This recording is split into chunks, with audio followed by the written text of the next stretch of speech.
बोलते रहो।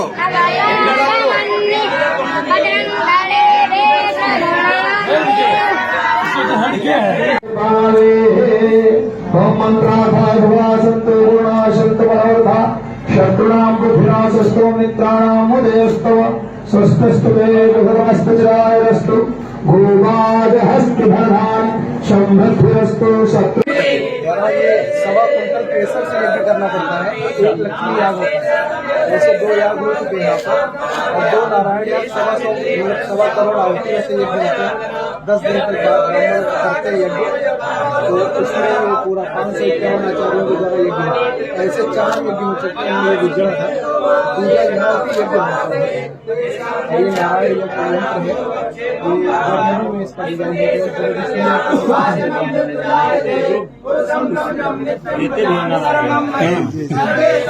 अरे श्री 20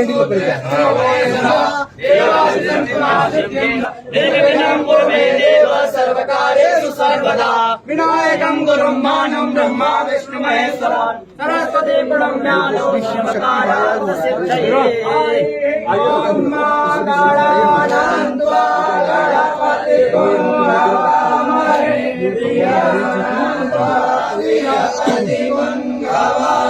काचाय नमो नमः।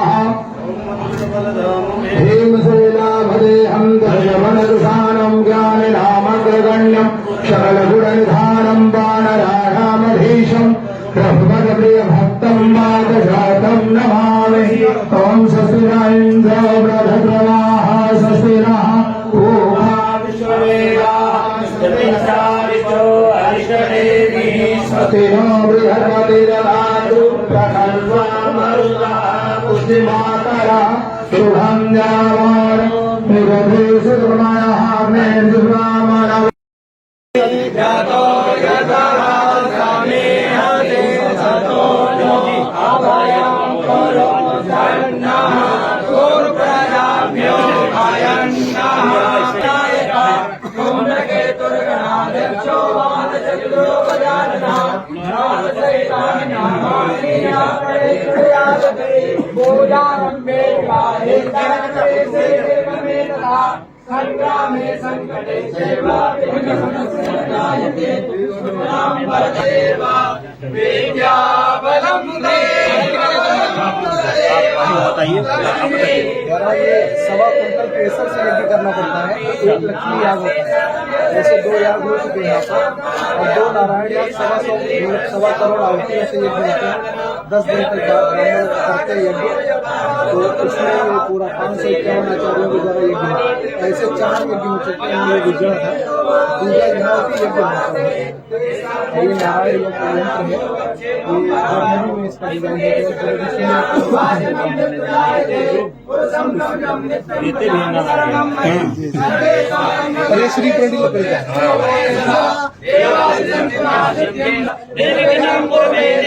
सर्वकार्येषु सर्वदा विनायकं गुरुं मानं ब्रह्मा विष्णु महेश्वरा सरस्वती प्रणम्यालो विश्वकार्यार्थ सिद्धये ओम गणानान्त्वा गणपति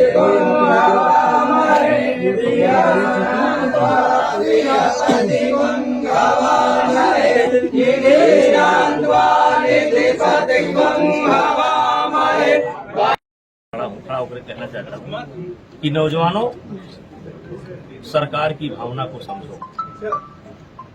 रसिया में क्या होता है, इजराइल में क्या होता है, किर्गिस्तान में क्या होता है, कजाकिस्तान में क्या होता है। देश के हर नागरिक को 4 साल सेना की ट्रेनिंग आवश्यक है, केवल बीमार और उनको छोड़कर। आज सरकार ने एक बहुत अच्छा पहल किया है। रसिया, इजराइल तो केवल ट्रेनिंग देता है, लेकिन ये ट्रेनिंग के बाद कुछ पारितोषिक भी दे रहे हैं। शायद यही इनकी गलती थी। मैं मानता हूं कि यही सरकार की गलती थी। अगर ये पारितोषिक न जोड़ते, वैसे कह देते कि जो फिट है वो आवे सेना की ट्रेनिंग करें, उनकी इच्छा हो नौकरी करें, उनकी इच्छा नौकरी करें, तो शायद ये विवाद न होता। ये पारितोषिक जो दिया, ये गुनाह किया, जैसे लगता है गुनाह किया। और आप देखिए शाहीन बाग में क्या हुआ, ईमानदारी से देखिए, क्यों विरोध हुआ, क्या मिला, फिर किसान आंदोलन क्या मिला। तो ये भी एक तरीका है और ये गुस्सा कहीं का है, निशाना कहीं तो आप मानते हैं कि कांग्रेस की जो आज हालत है वो इन्हीं सब विरोधों के चलते है, क्योंकि कभी प्रियंका गांधी का ट्वीट आता है, कभी किसानों का ट्वीट आ रहा है।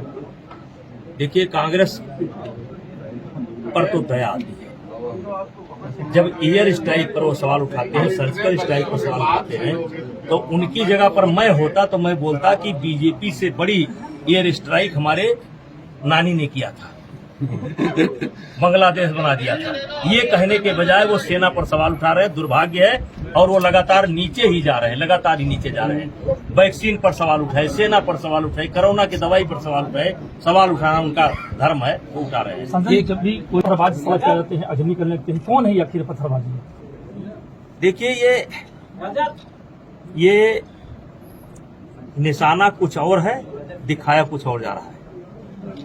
निशाना कुछ और है, दिखाया कुछ और जा रहा है। इसके पीछे एक ग्रुप है, नफरत फैलाने वाले बने हुए हैं। और आप देखिए जैसे शाहीन बाग में कौन स्पॉन्सर था, फिर आप देखिए किसान आंदोलन में कौन स्पॉन्सर था, यहाँ भी कोई ना कोई निकलेगा। तो ये दुर्भाग्य है। लेकिन मैं इस पवित्र धरती से खड़े होकर के अपने देश के नौजवानों से कहना चाहता हूँ कि इस योजना को गंभीरता से समझो। 4 साल जब आप एक तपा तपाया जीवन जिएंगे और तब देश के आप सच्चे नागरिक बन करके निकलेंगे और एक मजबूत देशभक्त बन करके निकलेंगे। और जो भी काम आप करेंगे, जिस भी क्षेत्र में जाएंगे, आप सफल होंगे। एक आखिरी सवाल, आजम खान जेल के बाहर आ गए, बड़ा शायराना अंदाज है उनका। इस समय रामपुर में भी शायरी में ही बीजेपी पे तंज कस रहे हैं और आजमगढ़ में भी उन्होंने कई तंज कसे हैं। चुनाव भी है 2 दिन बाद, क्या कहेंगे? देखिए आजम खां के ऊपर मत बुलवाइए, कुछ तो बोलिए, है उल्टा हो जाएगा। कुछ तो कहिए भाई, उल्टा ही कहिए जो कुछ आपके मन में हो। 150 मुकदमा करोगे तो आदमी हीरो नहीं होगा। 150 मुकदमा करते जाओगे, 1 मुकदमा, 2 मुकदमा, 3 मुकदमा, तो हीरो नहीं बना रहे हो। हमारे साथ बातचीत के लिए मौजूद है। पहला सवाल सर, हालांकि राजनीति से संबंधित है, क्या कारण आप मानते हैं कि आजमगढ़ और रामपुर में अखिलेश यादव चुनावी सभा को संबोधित करने नहीं पहुंचे? ये उनकी स्वयं की रणनीति है। देखिए जैसे एक डिकोरम मेंटेन करते हैं कि हम उस चुनाव में नहीं जाएंगे, तो अखिलेश यादव जी अपना डिकोरम मेंटेन कर रहे हैं। क्यों कर रहे हैं, इस पर कोई खास टिप्पणी बनती नहीं है। हमारे हिसाब से खास टिप्पणी नहीं बनती, क्योंकि उनका एक दल है और दल के लोग गए हैं, और उन्होंने क्यों नहीं गए, ये उनकी स्ट्रेटजी है, उस पर कोई बनता नहीं है कुछ करना। तो क्या लगता है रिजल्ट क्या आने वाला है? देखिए वो दोनों सीटें हमारे पास नहीं थी और दोनों जगह उपचुनाव हुआ है, क्योंकि दोनों जगह के प्रत्याशियों ने इस्तीफा दिया और भारतीय जनता पार्टी ने बड़े ही अच्छे प्रत्याशी उतारे हैं। और मुझे पूरी उम्मीद है कि भारतीय जनता पार्टी वहां चुनाव जीतेगी। अग्निपथ को लेकर जिस तरीके से विरोध हो रहा है, अग्निवीरों के लिए एक पहलवानों के अध्यक्ष ब्रजभूषण शरण सिंह का क्या संदेश है? देखिए ये इस रूप में आएगा, थोड़ा रूप चेंज हुआ है। मुझे कुश्ती के नाते दुनिया घूमने का मौका मिलता है। जैसे आप रसिया के टूटे हुए जितने भी देश हैं, आप कजाकिस्तान है, ये अभी किर्गिस्तान है, या जो है रसिया के जो भी पार्ट है, वहाँ देश के हर व्यक्ति को 4 साल की सेना की ट्रेनिंग आवश्यक है। 2 लोगों को केवल छूट मिलती है कि या तो वो बीमार हो, और मतलब बीमार को ही, और बीमार व्यक्ति भी वहाँ छूट नहीं लेता है। क्योंकि छूट नहीं लेता है, क्योंकि जो नहीं कर सकता वही लेता है, क्योंकि अगर वो ट्रेनिंग नहीं करेगा तो लोग बहुत बुरा मानते हैं। ये सरकार की बहुत अच्छी पहल है, इसको समझने की जरूरत है। 4 साल आदमी जब सेना के देख रेख में तप करके निकलेगा तो अलग चीज बन करके निकलेगा, और अलग चीज बनकर निकलेगा। और मेरी तो मांग थी कि देखिए बूढ़े और बीमार बूढ़ा और बीमार को छोड़ करके हर आदमी को एक्सरसाइज कंपलसरी कर देना चाहिए। आपको इस नजरिए से देखना चाहिए कि देश के जो नौजवान हैं ये 4 साल तक रहेंगे, सेना के देख रेख में रहेंगे, फिर उनको कुछ पूंजी भी मिलने वाली है। जो अच्छे बच्चे होंगे वो आगे चले जाएंगे और 4 साल तक जो भी सेना में रह करके निकलेगा वो देश का 1 नंबर का सच्चा नागरिक बनकर निकलेगा और देशभक्त बनकर ये निकलेगा। विरोध क्यों हो रहा है? विरोध देखिए, यह जो दुर्भाग्य है, ये दुर्भाग्य है, ये हमारे देश का दुर्भाग्य है। ये आप देखिए, जब संजय गांधी ने नारा दिया था हम दो हमारे दो, तभी विरोध हुआ। उस समय भी विरोध नहीं होना चाहिए। कुछ ऐसी चीजें हैं जिनका विरोध नहीं होना चाहिए, ठीक है। 4 साल आप नौकरी से मत जोड़िए। हमारा जवान जब 4 साल तपी तपाई जिंदगी जिएगा, अनुशासित जिंदगी जिएगा और जी करके जब निकलेगा तो देश का कुछ रूप अलग होगा। और ये सरकार की बहुत ही अच्छी योजना है और इसको इजराइल से देखना चाहिए, रसिया के टूटे हुए देशों से देखा है। दुनिया के तमाम ऐसे देश हैं जिसमें 4 साल आपको सेना में रहना है। जैसे मान लीजिए कोई बच्चा इंटर में नौकरी करता है, इंटर की पढ़ाई करता है और इंटर की पढ़ाई के बाद उसको नोटिस आ जाएगा गार्जियन को और बच्चे को कि आपको 4 साल के लिए आना, 3 साल के लिए आना। वो बच्चा जाएगा फिर आकर के इंटर की पढ़ाई करेगा। वो देश कुछ नहीं देते हैं, केवल ट्रेनिंग कराते हैं। केवल ये सरकार तो दे रही है, इसको इस नजरिए से देखना चाहिए। और दुर्भाग्य है, ठीक है।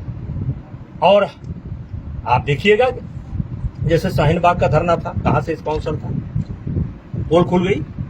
ऐसे आप ये देखिएगा, ये विरोध होना चाहिए, लेकिन ये विरोध का परंपरा नहीं है। भारतीय कुश्ती संघ के अध्यक्ष के नाते से नहीं और मैं सांसद के नाते नहीं, एक आम इंसान होने के नाते कहना चाहता हूं कि ये योजना बहुत अच्छी है। 4 साल जो भी बच्चा इस आश्रम में रहेगा और ये वेद का पाठ करेगा और निकलेगा तो उसका एक अलग होगा।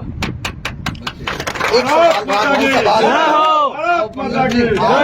अच्छे पहलवान रहे, पहलवानों के आप राष्ट्रीय अध्यक्ष हैं। आखिरी सवाल है कि मुलायम सिंह यादव भी पहलवान रहे, अब उनकी ताकत कितनी बची है?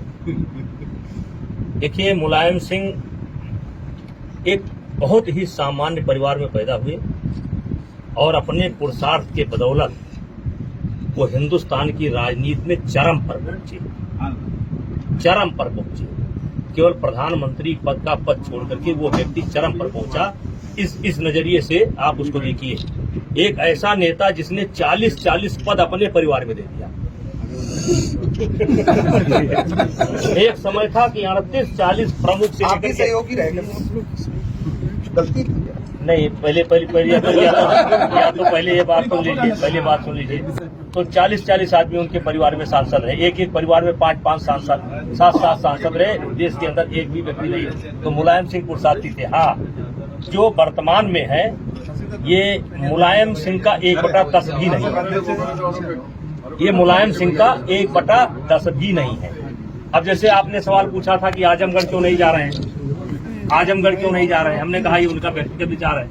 तो आजमगढ़ कैसे जाए, धूप है इस समय, 42 डिग्री टेम्परेचर है। फिर कोई सवाल जवाब करेगा, कोई कहेगा क्यों छोड़ दिया, क्यों करिए, तो क्यों जाए। और मुलायम सिंह होते क्या करते हैं, मुलायम सिंह डेरा डाल देते। बिल्कुल, तो ये